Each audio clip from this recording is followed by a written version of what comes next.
Olá, estudantes do nono ano, tudo bem? Professora Larissa, aula de ciências começando, sejam bem-vindos. E nesta aula de hoje nós vamos falar sobre evidências da evolução, semelhanças anatômicas, tá? Então, os objetivos desta nossa aula, ter noções sobre a evolução biológica, discutindo um pouco dos processos que são responsáveis pela atual diversidade de vida que nós temos hoje e conhecer algumas evidências da evolução que vem acontecendo nos seres vivos. Para a gente começar, então, vamos dar uma olhada nesta imagem aqui. Então, uma imagem, né, de um fóssil bem preservado, de um dinossauro, um ser vivo aí que habitou o nosso planeta, né, no passado, já está extinto.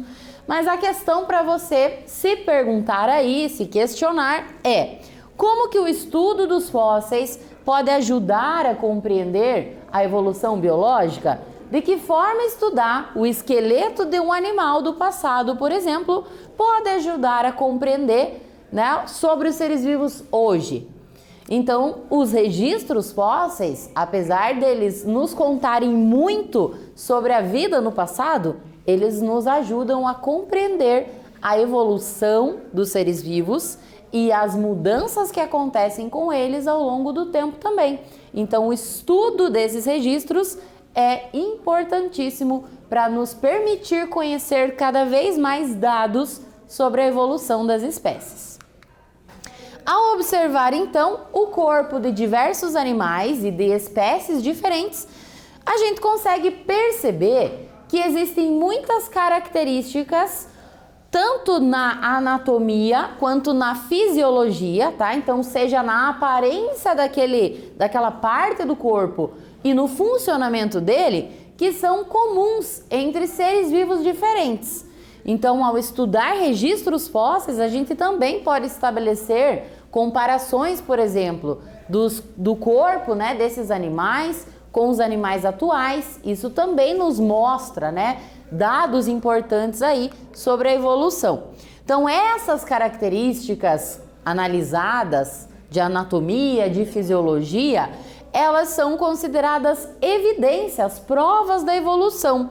E segundo essa teoria, os seres vivos, então, todos, tá, apresentam um ancestral comum. Ou seja, todos os seres vivos, por mais complexos que sejam hoje, eles apresentam, se a gente voltar lá no passado, né, um mesmo ancestral que deu origem a todos.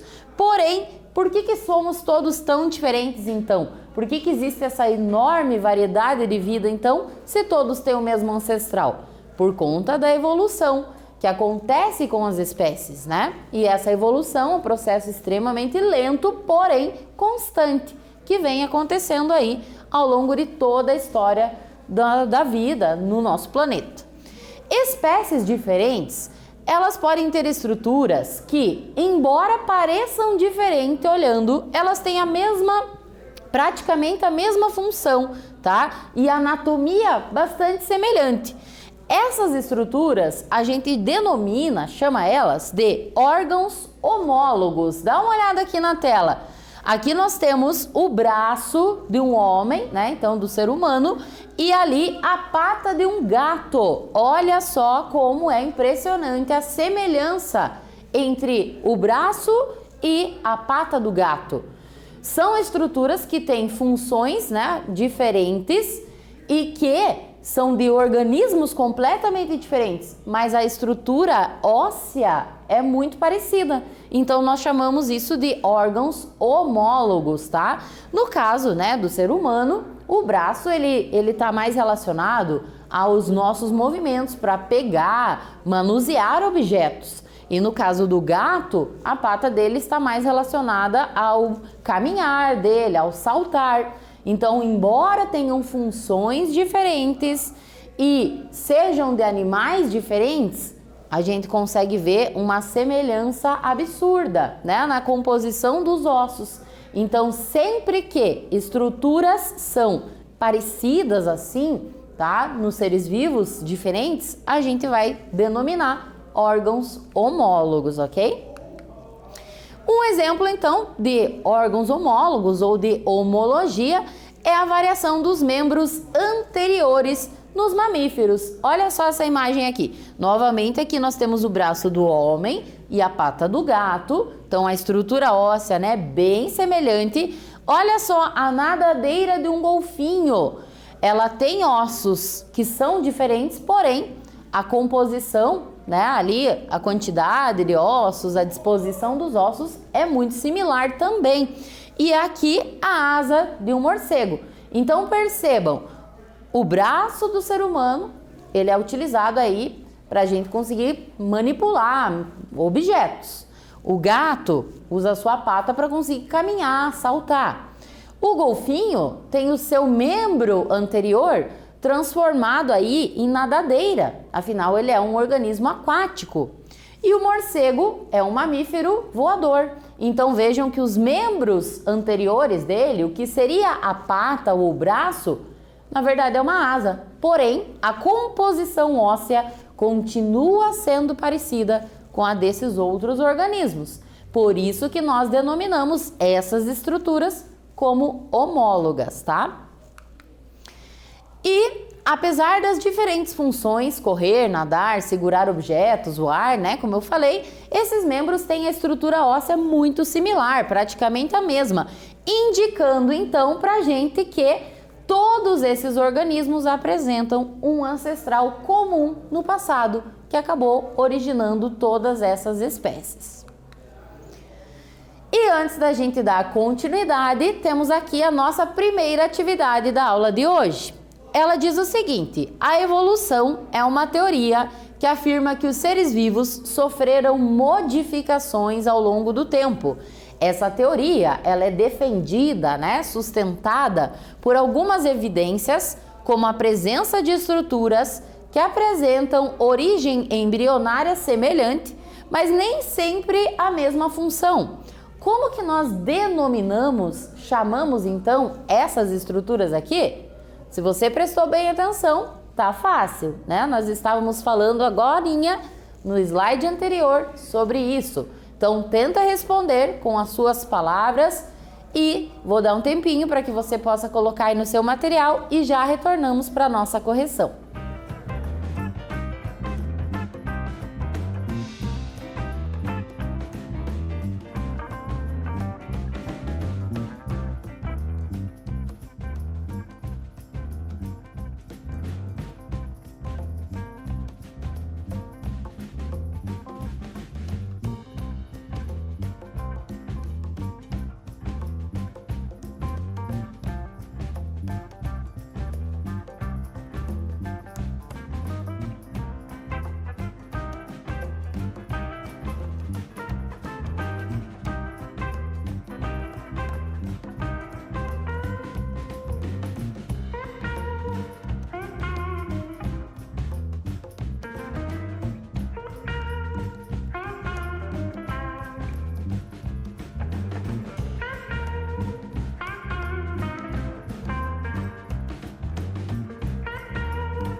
E aí, como que a gente chama essas estruturas então? Alguns dados importantes da questão que você tem que prestar bem atenção, né?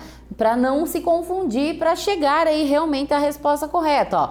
Ele diz aqui que a presença de estruturas que apresentam origem embrionária semelhante e nem sempre a mesma função. Então, estruturas que são muito similares encontradas nos seres vivos. Lembrou aí? Como a gente falou aqui do braço do ser humano, né, e da pata do gato? Elas são estruturas homólogas, tá? Então, o braço do ser humano, a pata do gato, a nadadeira lá, né, do golfinho, a asa do morcego, tem funções diferentes, sim. São organismos distintos, porém, se a gente analisar a composição óssea, é uma estrutura muito similar. Então, ela tem a mesma origem embrionária.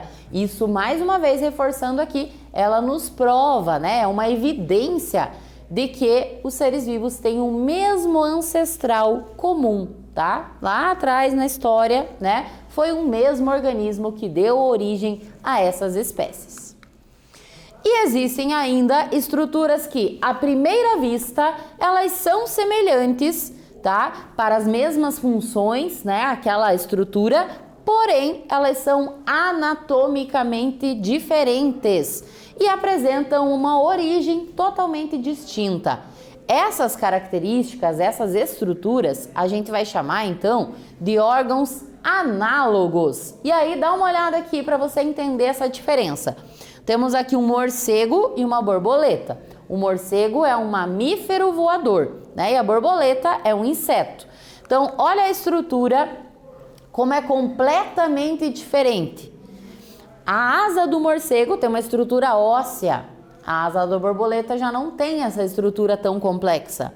Aqui nessa tela nós temos um outro exemplo, comparando a asa de um inseto com a asa de uma ave, tá? Então, perceba que a ave tem a estrutura óssea formando, né, essa asa, e já no inseto a gente não percebe essa estrutura óssea. Ela é formada por uma simples proteína.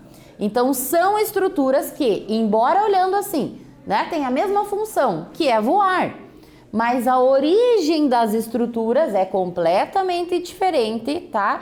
E a anatomia também. Então, neste caso, nós chamamos de órgãos análogos, beleza? As estruturas análogas, então, elas se desenvolveram pelo processo que a ciência chama de convergência evolutiva, em que espécies pouco aparentadas, elas acabaram vivendo sob condições ambientais bastante parecidas e acabaram, né, tendo essas adaptações aí. Então, o que acontece quando seres vivos diferentes estão vivendo no mesmo ambiente? Aquele ambiente tem um clima, tem um tipo de vegetação, vai ter o tipo de alimentação que aquela espécie vai consumir, e tudo isso vai influenciar nessas mudanças corporais que estarão acontecendo com aquele ser vivo. Então, sempre que a gente fala em estruturas análogas, tá? A gente tem que lembrar aí que elas acabaram surgindo por este processo que a gente chama de convergência evolutiva.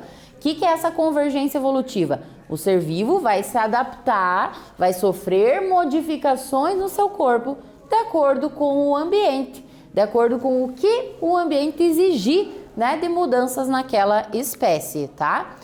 Então, temos aqui uma resumidinha aqui dessas estruturas para você anotar aí no seu material, para você consultar depois e não se confundir, tá? Então, vou dar um tempinho para que você possa anotar aí o conceito. Quando que a gente tem um órgão que é análogo ou quando a gente tem órgãos que são homólogos. Então, lembrando, órgãos análogos, eles têm a mesma função, só que diferentes origens embrionárias, né? Então, o caso aí do morcego e da borboleta. Asa é para voar, mas a origem e a anatomia dessa asa é completamente diferente, por isso órgãos análogos. Já nos órgãos homólogos, é a mesma função ou função bastante parecida, tá? E a mesma origem embrionária. Então, anatomicamente falando, lembra lá do braço do ser humano, da pata do gato. A estrutura óssea é muito semelhante, né? Nós temos um ancestral comum, tá? Em algum momento da nossa história. Então, vou dar um tempinho para você anotar aí e já retornamos para continuar.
Continuando então, agora temos a nossa segunda atividade da aula de hoje.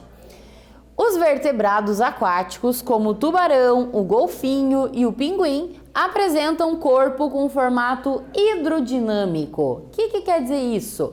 Hidrodinâmico quer dizer que ele tem uma dinâmica, um funcionamento bom na água, né? Um corpo adaptado para a vida aquática.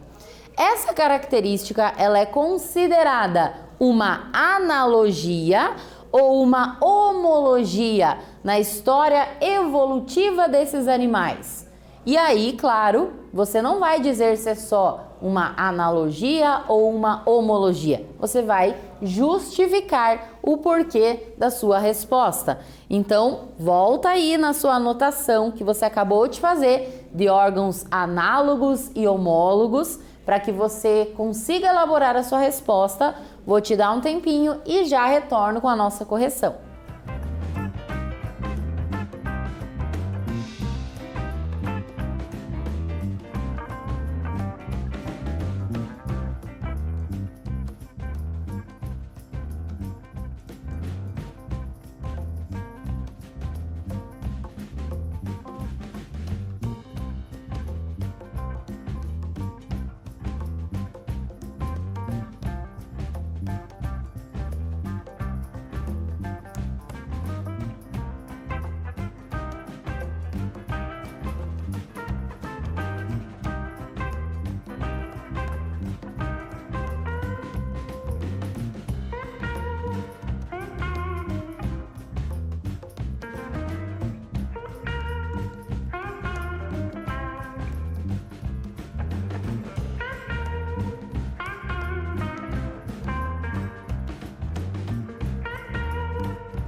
E então, o que você respondeu aí?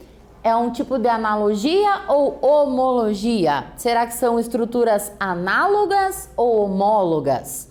Se você respondeu, né, que é um tipo de analogia evolutiva, está correta. Por quê? Vamos entender aqui, seja, né, você tenha conseguido acertar ou errar, dá uma olhada só. Então, essa semelhança aí no corpo dos tubarões, dos golfinhos e dos pinguins, ela é um exemplo de analogia evolutiva, pois esse corpo hidrodinâmico é uma adaptação ao ambiente aquático. Então, essas espécies, né, que a gente está falando, tubarão, golfinho e pinguim, eles pertencem a grupos completamente diferentes e eles têm essas estruturas aqui em comum, basicamente, né, que auxilia eles a se deslocar no ambiente aquático. Então, sempre que nós estamos falando de uma adaptação para um tipo de ambiente, nós estamos falando de um órgão análogo, tá? De convergência evolutiva. Lembra aí desse termo, né? A convergência evolutiva, de uma forma bem resumida, claro, a gente pode dizer que é essa adaptação que acontece com os seres vivos por conta do ambiente em que eles vivem. Então, essas espécies citadas na questão são espécies que vivem no ambiente aquático. Foi exatamente esse ambiente que exigiu que eles sofressem essas adaptações corporais aqui, né, de desenvolver estruturas como nadadeiras para ajudar aí nesse formato hidrodinâmico, nessa vida aquática, tá? Por isso que era um exemplo de analogia evolutiva. E aí, então, estamos chegando ao fim dessa aula. Nesta aula, nós falamos sobre o conceito de órgãos homólogos, vimos, então, exemplos de homologia, falamos sobre o conceito de órgãos análogos e também vimos exemplos aí de analogia, tá? Então, lembrando, os seres vivos, muitos apresentam semelhanças nas suas estruturas corporais e embora, né, às vezes a função daquela estrutura é completamente diferente, tá?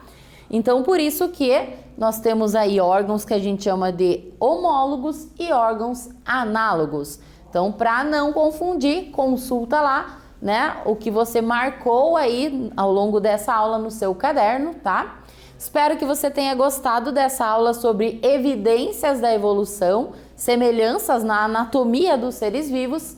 Agradeço novamente a sua atenção e até mais!